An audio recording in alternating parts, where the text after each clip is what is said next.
Hey, yeah, it's happening. We back again, the Drop Podcast. Today, we got your boy in the building, Kottyn 513, or just Kottyn, if you don't know him. With a Socrates philosophy, that's an educated mind state, but still don't know something stopping me. Let me tell you about them rumors, boy. Rumors. All I hear is rumors. Rumors. Talking like they don't know my name. Talking like I don't run the game. Talking like I don't do this shit. What's happening, brother? You see it, man. I appreciate you having me here. Oh, yeah, for sure. You already know. Definitely was gonna tap in with you. So, for the people that don't know you, you feel me? You can tell them a little bit about yourself. You know what I'm saying? Kind of like what got you into music. You know what you got going on right now. This second, maybe. You know, Shit, just a man. little background. Man, I've been doing this music shit for like going on 20 years. Started about 14, 15 years old. Didn't even mean to get into this shit at all. It was accident, kind of like Type shit. like my older brother and his people was going to the studio, and you know, being a little brother, I just wanted to tag along type shit. Yeah. And you know, they was doing it, and I was like, one day I just wrote this little verse and showed it to them, and they clowned the hell out of me for it. Damn. And I'm like, all right, whatever, it's whatever. I was zooted out my face when I wrote that shit. So you know what I'm saying? I'm like, I don't care. It was just something to do. And then one of his peoples was like, nah, man, that was pretty good. I'm gonna take you to the studio. So they took me to the studio a couple times, showed me how to count bars, how to do timing, how to maintain the frame of a verse, Right. shit like that. And ever since then, I've just been cooking. Just cooking. Okay, then. So now you've been in it for a minute. What do you like best about making music? Like your music, what you like the most? Look, my favorite thing about what I do is when I'm on stage performing is top. Okay. I hate writing, I hate recording, I hate that shit. But when I'm on stage, like, bro, I've been high before, but being on stage is a whole nother high. Yeah. Like when you can make a whole crowd move and feel what you're doing, Right. and understand what you're saying, and they feel it too. Like when you can control the crowd. Like, you know, I started off doing some hype mode shit, but like when you can make a whole crowd put their hands up, you can make them wave side to side, you can make them repeat your hook back to you Right. the first time they heard it. Like you controlling hundreds or more of people at one time. That's God mode to me. Heard you. So performing is your Performing. top Yeah. favorite. All right. Yeah.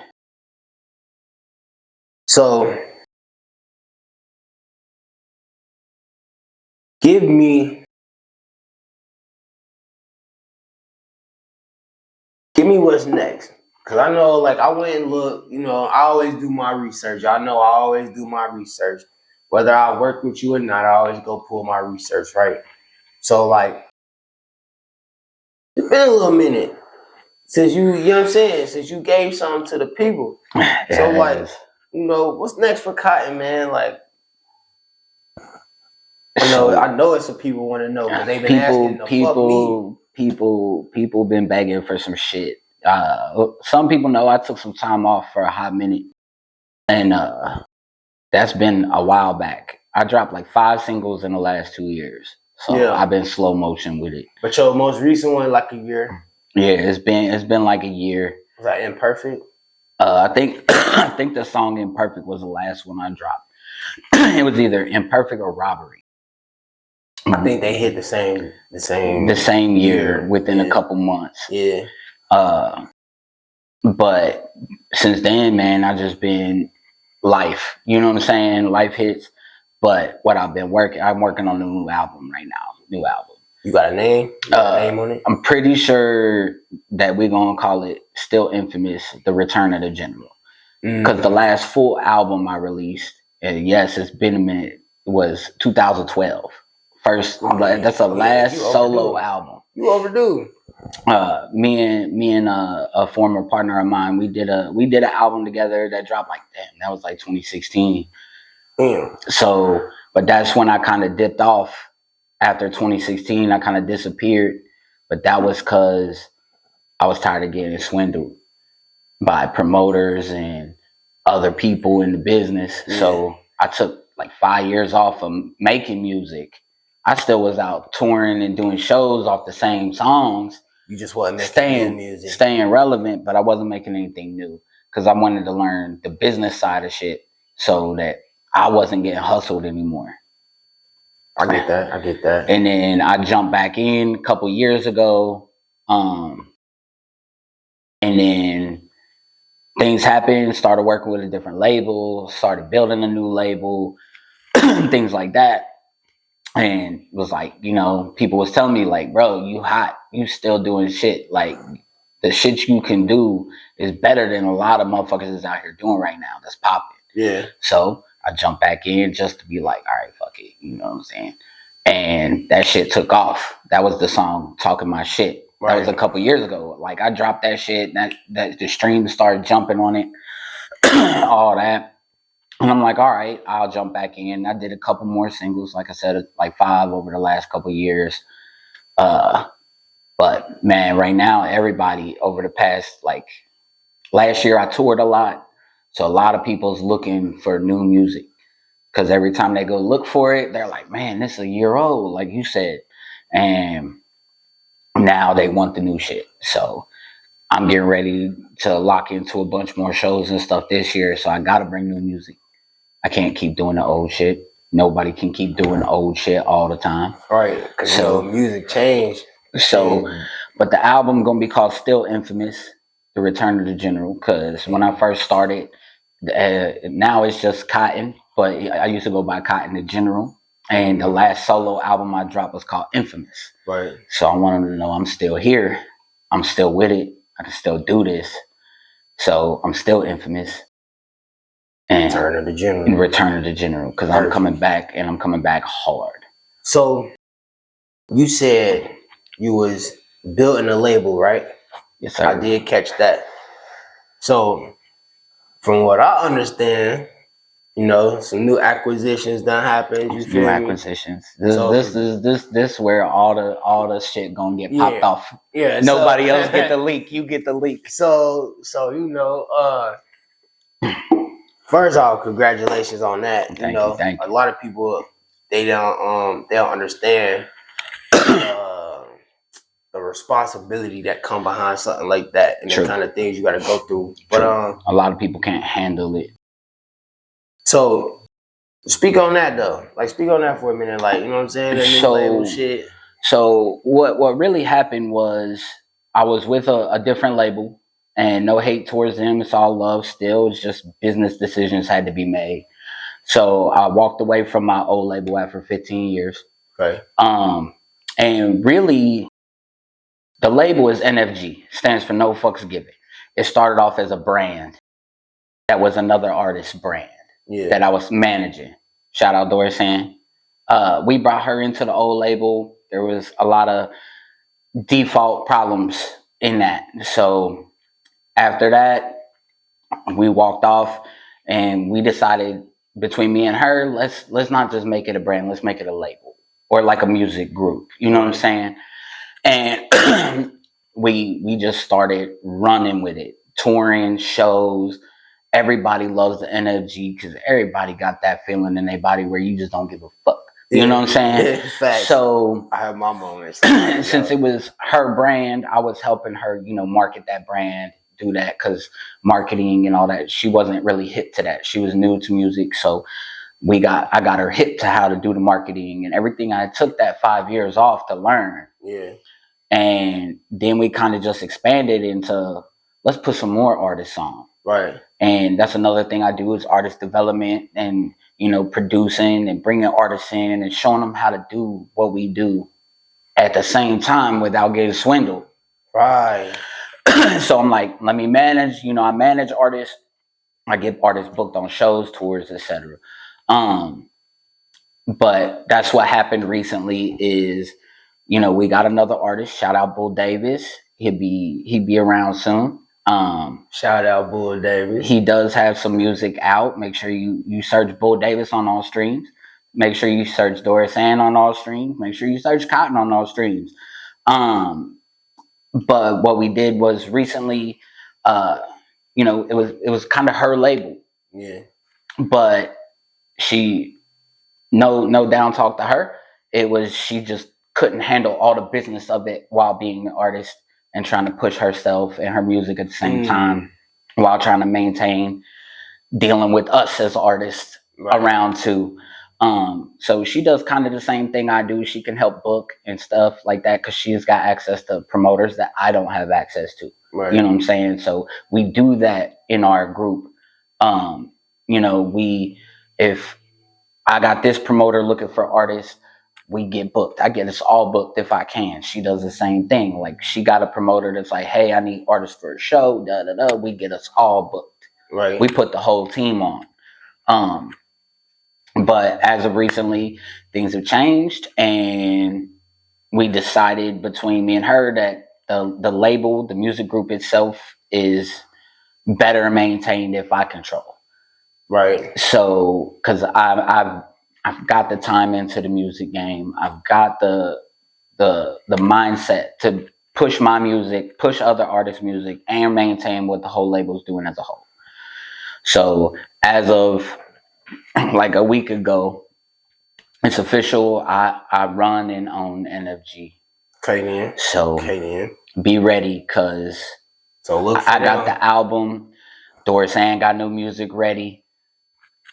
Bull Davis about to have some new music ready. So we about to flood. We're about to flood the game. Heard you. Let me see, cause I got my little list of shit. You feel me? So with you being from the city, right? So with you being from Cincinnati, bro, I'm gonna probably ask every person that come through my shit this question, bro. The state of Cincinnati music. Bro. Oh, here we go. Yeah, bro. I'm doing it, bro. I'm ready. I'm ready. I'm doing it. So, like, what's your take on it, bro? You know what I'm saying? My take on Cincinnati music has always been the same ever since I first started. Now, you got to remember, when I first started, we talking 15, 20 years ago, the music here then was popping. Like, when I talk to people now, like my artist, Bull Davis, he's all the way up in New Hampshire. And he knew what the Down the Way was. So you can't tell me that our music around the city, damn near 20 years ago, wasn't pushing heavy when people in New Hampshire was hearing it. You know what I'm saying? People up near Maine and New York, the city was buzzing it. Right. And that's where a lot of people, like, I came up under a lot of the old heads around here. The real ones, Garnet Entertainment was popping back then. You had Taka and all of them, and World, shout out World, he's still the homie. You know what I'm saying? Like, these artists was buzzing big time. And now it's like, it seemed like years ago, the city was more, it wasn't fighting with itself in the music scene. They was actually trying to be the new Atlanta. You know what I'm saying? And now it just seemed like nobody's really pushing each other. Everybody doing their own thing, kind of scared to push another artist to shine. Yeah. Where the way we look at things, from my point of view, at least me, I'm like, I'm not afraid to let somebody else shine. Put the city on the map. Right. Because that's how Atlanta popped. That's how these cities pop. You get one artist that pops. And if they're appreciative for what's been done, they gonna push back. They want to shine the light more on the city and more on the city. Right. And around here, it just seemed like everybody just want to be the big thing and they don't care about nobody else, which is fine. It's a competition. This rap game is a whole music competition. It's all about who the GOAT, who is this. But the problem is, who the GOAT is, who's the best, is always going to be somebody's opinion. There is no fact. I don't care what you sold. I don't care if you're the top selling artist in the world. I could not like you. Right. To me, they're not a GOAT. You know what I'm saying? Yeah. So I think we could make the city really pop if more artists came together, but everybody's just more worried about what they doing. Right. And that's cool because we all got to take times. And like right now, like I had to back off on my other artist shit so I can get my shit to move. Right. But I got to get my shit moving to get their shit moving. Does that make sense? Like, you know what I'm saying? You like going through the door first. Yeah, like I got to get my foot in the door. Let me get my foot in the door, and then we can break in the whole building. And once we all in the building, now we can open the windows and let more people in. You know what I'm saying? Like, that's just how it rolls. But it's like, I made a post on Facebook the other day about gatekeeping. Yeah. You know what I'm saying? Like, oh yeah, I seen that. You see people talk about gatekeeping and shit, and it's like not necessarily access to certain people. It's just access to expanding everybody. So I got this producer.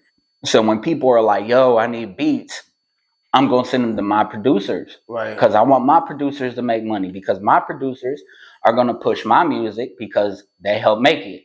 Right. So, okay. You hope that's how it go down. Right. Some of them ain't Some like of them don't. That's what I'm saying. That's that. But I'm like, but then again, like, I'm a cocky motherfucker when it comes to my music. Like, I will help artists. I do artist development. But like there's artists that hit me up and they're like, yo, I want a feature. And I'm like, I can do features all day. Yeah. I just did like 10 of them in the past like 6 months. Right.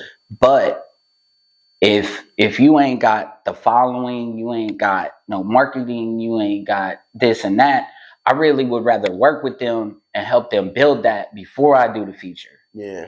Because it's really hard to push like artists that don't have, if I'm in a studio, a professional studio recording, you know what I'm saying? And you send me something that you recorded on your phone with no real production, and that whole song gonna be terrible no matter how good of a verse either of us put on it. Right. Like most people, I feel like I could speak for most people. If I turn on a song and the production quality is bad, I'm turning it off most of the time. I don't care how good the verse was. I'm not going to keep listening to something that doesn't like hit my ear and make me want to listen. And that's where I jumped. They's like, oh, I sent you this feature, da da da. And I'm like, hey, look, that verse was hot, but we need to work on this and this and this. Let's get you in a real studio. Yeah. Like I'm not about breaking people's pockets. I'm like, look, I got connections. You can come to my studio and record. Right. You know what I'm saying? I won't even charge you because you already hit me for the feature. Right. But let's get you on a quality mic. Let's get you on quality equipment, because recording in your car on the phone ain't gonna work. Nah. So, but then they're like, oh, I can't. I don't. Okay, then you ain't really about doing this music. Because you, as an artist, we want to put out quality. Right. So, and it's just like artists that still use YouTube beats with the tags in them. And I see it still to this day at shows where somebody on stage and they rapping about their money, and then you hear purchase your beat today, and I'm like, how you rapping about money and you can't even buy a $20 lease? Right. I can't take those artists as serious as if like I hit up an artist and we back and forth on how you want to do this. I've hit artists for features, or they hit me, and the first question is, what do you record on? What you using? Pro Tools? You using this? And I got these people that are like, man, I record on my phone, and I'm like, let me help you out. So I would say, like with the phone thing, right? Because I ain't gonna lie, I do like references. That's different. I use like Splice, and actually, my cousin got me hip to that. Shout out GGM Damo. You know what I'm saying? He got me hip to the Splice shit. And it's good for when you first writing the song. Yeah. Maybe like you trying to do like timing, or you try to just see how it fit. Yep. You know what I'm saying? With like the beat or whatever. But as far as like putting it out, that part through that, I don't know. Me personally, I agree with you on that. I probably won't do it that way. But also I have access to And that's what I'm saying. Like over the years, the touring put me on to not just promoters, but other artists, other engineers all over the country. Right. So even if you hit me up, say from Texas or anywhere, and you say, I don't know nobody with a studio, I probably know someone close enough to you with a studio. Yeah, that You know what I'm saying? And I'll be like, look, I've even helped other artists out where they've hit me for a feature. They hit me with the phone thing, and their problem is they just don't have access. They don't know where to find a studio. Right. They're like, I can pay for studio time. I just don't have access to one. Give me a couple days. I hit up my people in that state. How close are you? Oh, we're mobile studio. Bet. I link them. Right. Now you have access all the time to somebody where you can record. Yeah. You know what I'm saying? And that's where like my touring and shit got me involved in that. My networking is off the hook. Right. So, you know, when people don't realize that networking is probably the most important part of this. The music game is a big part of who you know. Right. So, you know what I'm saying? Like, the more people you know, the more access you have to things and places. Right. And you get more done, too. You can get more done. So, you know, I don't care if you got a home studio with your Scarlett setup. You know what I'm saying? Right. I've seen people do dope stuff with the Scarlett setups. Yeah. You know, like, it's not always just about, like, what you're using, if you know how to use it. Right. Like me, I'm not an audio engineer at all. So can I record myself? Yes. But do I sit and try to mix and master my own stuff? Not at all. Because I don't have the ear for it right now. You know what I'm saying? I try to stay in my lane. You know, I can manage. I can get you booked on some shows. Stay in your lane. But when it comes to mixing and mastering and stuff, like I dabble in graphics. You know this. But what I do is, excuse me, what I do is what I do. I know that I'm not the best at it. Right. So I go outside of my lane to have someone else do it. Right. Because I know that, like, how many shows have I done and I'm just mad as hell because the flyer looks terrible.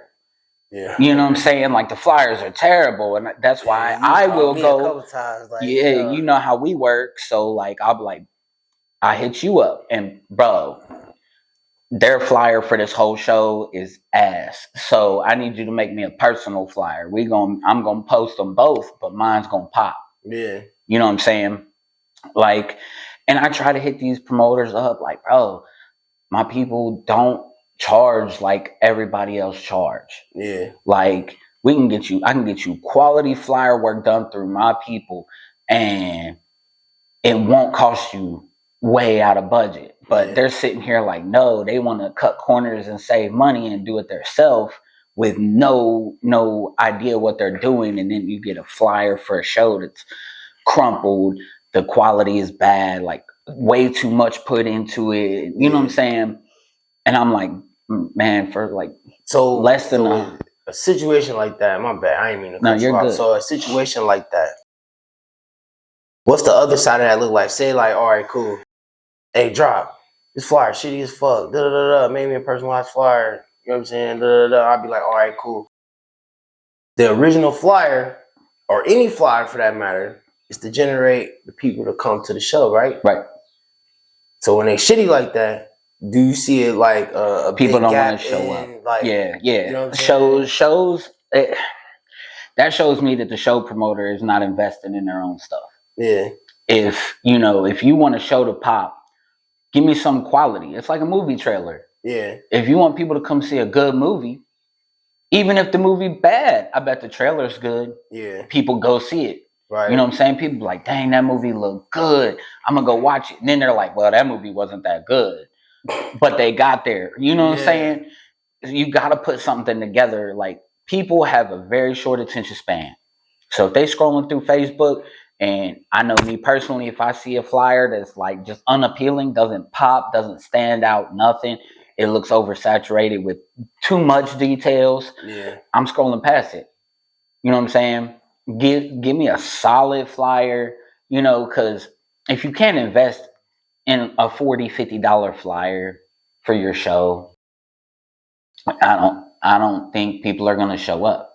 Yeah. Most people see that. Like, people are, especially these days, people are a very visual thing. So if something isn't visually appealing, I should say, my bad. They just like like they gonna keep going. Like, look at how motherfuckers look at shoes. Like, if you know your shoes, you could look at motherfuckers with some fly ass shit and be like, oh, them's fake J's. Yeah. You know what I'm saying? Like, oh, but you looked at them first though, didn't you? Right. They was fired. They and then you was like, oh, never mind. Yeah. These promoters aren't investing into a decent flyer. You know, and that's another thing I hate about all shows going on anymore is nobody does the physical flyers for real anymore. They all digital. And people forget that if I post a flyer on Facebook, right? This is where it's so much problems with the Facebook, the Instagram and all that. If I post a flyer, now I'm not saying it don't work for a lot of people, but people that are just now, like, say I'm throwing my first show. Yeah. Even with a visually appealing flyer, if I only post it on Facebook, right? Only people that are going to see that is my friends, right? Now, here's the problem too, is the algorithms. Your algorithm is only based on who comes to your page and like interacts with your stuff on a regular basis. Right. So I don't care if you got 20,000 followers, only like 10% actually see it. Right. And then only like 10% actually involve themselves in what you're posting. So you post a flyer, how many people really paid attention to it? Right. You see what I'm saying? And then you want to tag people because you know your specific people that are cool with the tagging. A lot of people don't like being tagged. Don't tag me in the @all followers stuff. Yeah. I will block your page. Hey, if y'all promoting, like, reach out, build them relationships before y'all just start tagging, Right. like jumping in inboxes and shit. Cause Yes. like DMs, all that. Because Facts. I know me. Last person did that to me, I sent question marks. Like, why you sending me this? We ain't got that type of relationship where I'm just doing feedback on your music and not saying I'm not open to it. But if I don't know you, you've never interacted. You feel me? Like, I'm not Right. about the man. Nah, like dead serious. I've got other artists that we're cool on Facebook, but we didn't never talk, and they will send me their new music video and be like, "Hey, go watch this." No, I'm not. I'm not gonna go watch it. I got a couple more questions. You know what I'm saying? I Right. had in mind. You feel me? If you could work with 3 people, whether it be, you know, I always do air quotes when I say local because I feel like it kind of diminishes the artist. You know what I'm saying? Like, we all start local, Right. right? So So you kind of mean more yeah, independent. you would say like, all right, so they could be independent artists, they could be like industry artists. But if you could pick 3 people right now that you would want to work with, like, who would they be? Definitely top tier for me. Tech Nine, all day. Tech Nine. Tech Nine, that biggest independent label in the world. You know what I'm saying? Like, since forever, bro. Since like '99, I've wanted to work with Tech. Shout out Strange Music. Strange Music, all day. Musically, like on a track, or you mean business? It could be an artist. So It like could be a producer. So dead serious, I got more than 3, but Nah, you gotta give me 3. so Tech would be because of his independent grind and his business. Yeah. Business wise alone, Master P. Facts. Like he the whole reason I rap in the first place. I remember, you know, I was like 8, 9 years old drawing a fucking tank on everything. No Limit is what made me that. But just genuine artist wise, right now, Mexican OT. Oh, yeah. Mexican OT. That boy, I swear, he came out of nowhere swinging. I think so. Like with him, he had the Johnny Dang joint come out, right? Yeah. And then it made me go dig.